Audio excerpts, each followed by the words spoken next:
you ask the question, can I say hi? Good morning. Good morning. Oh, I'm not here by myself. Good morning. Good morning. There you are. Hi, y'all. I'm Dr. Gunderson. They call me Dr. G. So ask me your questions. Right here. All right, yeah. What was it like to relocate? What was it like to relocate? That is such a good question. I relocated from California just a year ago here to Victoria, and it has been very interesting. There's a couple very different things here in Canada that are taking me a little while to get used to, like Thanksgiving in October. Oh my goodness, I almost missed the turkey. Seriously, like people were like, oh, it's Thanksgiving. I'm like, but it's not November. And my kids almost missed having a turkey. I'm like, where do I get a turkey? It's October. That, and there's no toilet seat covers in the bathroom. Have any of you ever traveled outside of Victoria here? Have you noticed in the bathrooms in the US, what's there when you go into the toilets? There's some toilet seat covers, so you do it out and you put it down on the toilet seat, and then it allows you to sit. So when I first walked into the bathroom here, I was just kind of like, okay. You almost like each other a lot because your butts touch the toilet seat a lot. Next question, each other. right here. So it is a fascinating experience to relocate, and I really like it here, and I made a conscious choice to come here, and it's a beautiful, beautiful city. So it's good, it's all good. Yeah, next question. Right here. Oh, hi. Why did I become a psychologist? Great question. I was always curious why people did the things that they did. I could never quite figure out, you know, if somebody was mean to somebody else. I lived in a place where there weren't necessarily a lot of African Americans at the time, and I was like, why would somebody not like me because of the color of my skin? That's so kind of weird to me. So I'm like, I want to figure that out.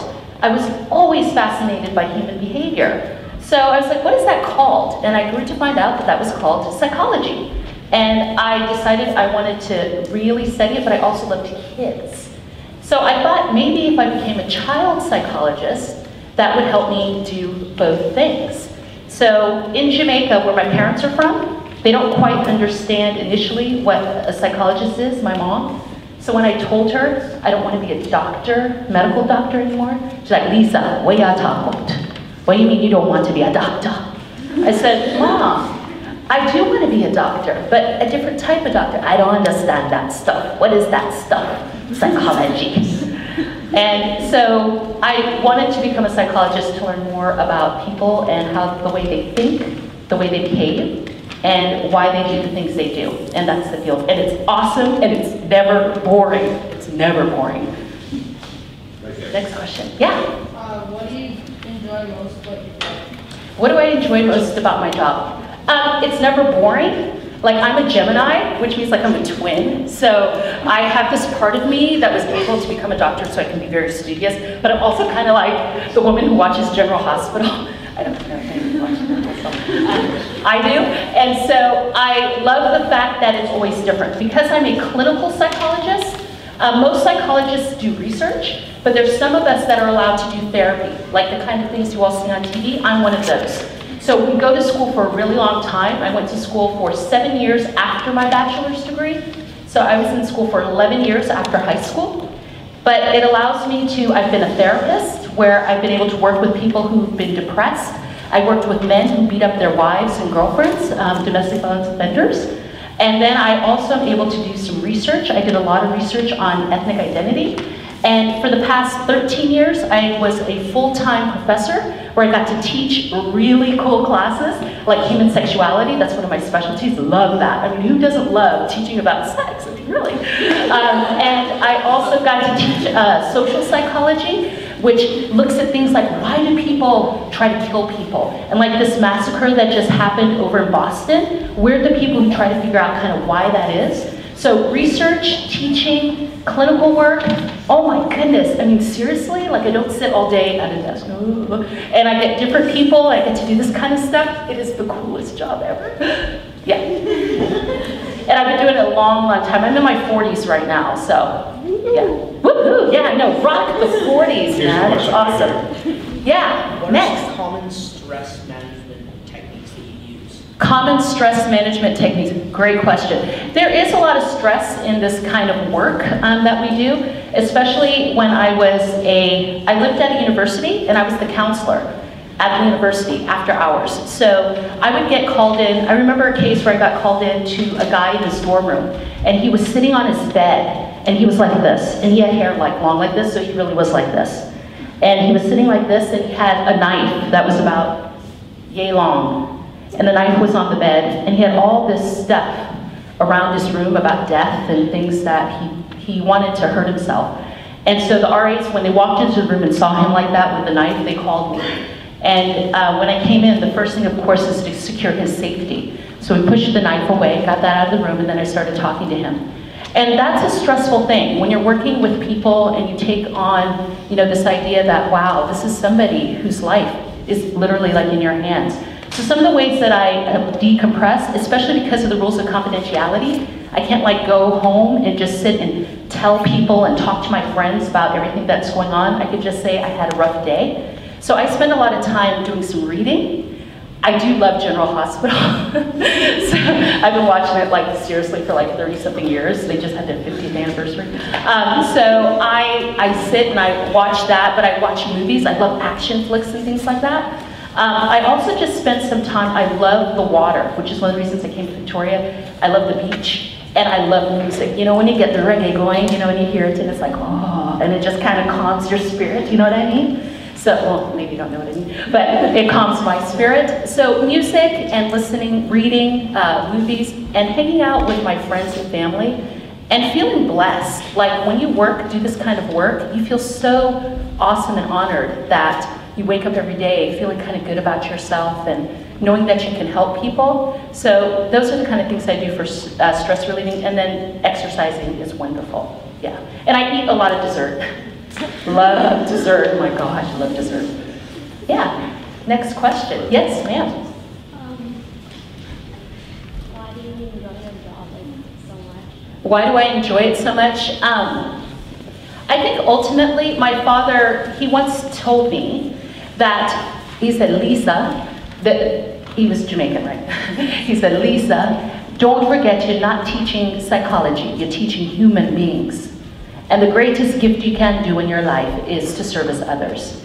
And that's ultimately why I love what I do. I mean, I have the distinct honor and pleasure of working with wonderful people and youth, and it's just an honor to be able to do so, And I really, really love the idea that maybe something I say can inspire somebody, help them feel better about themselves, get them excited about life, or help them find their passion, whatever that may be, to make this world a better place.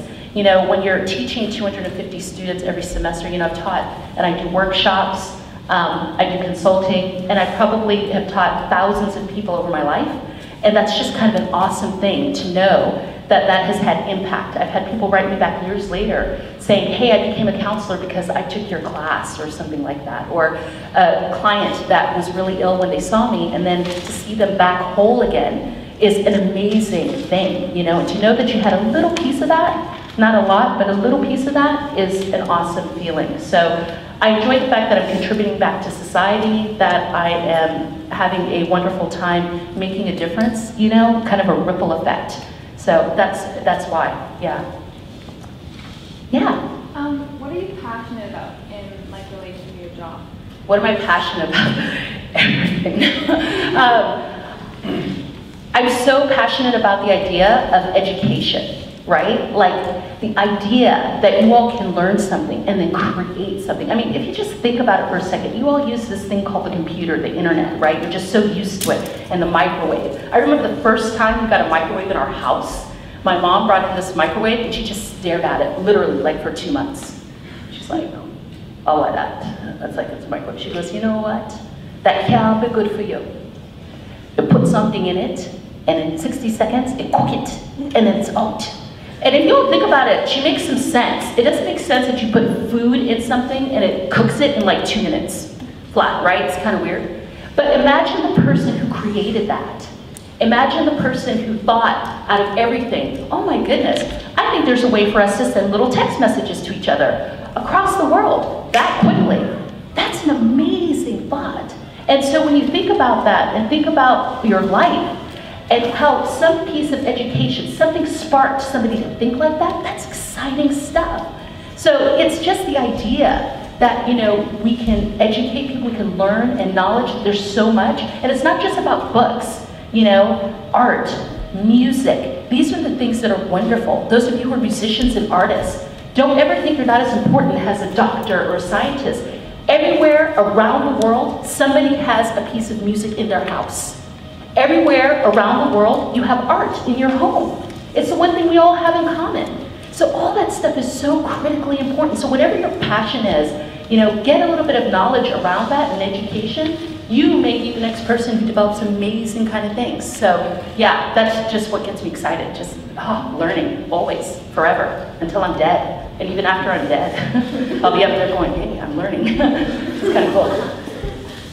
Any other questions? Yeah. What was the best thing about moving countries?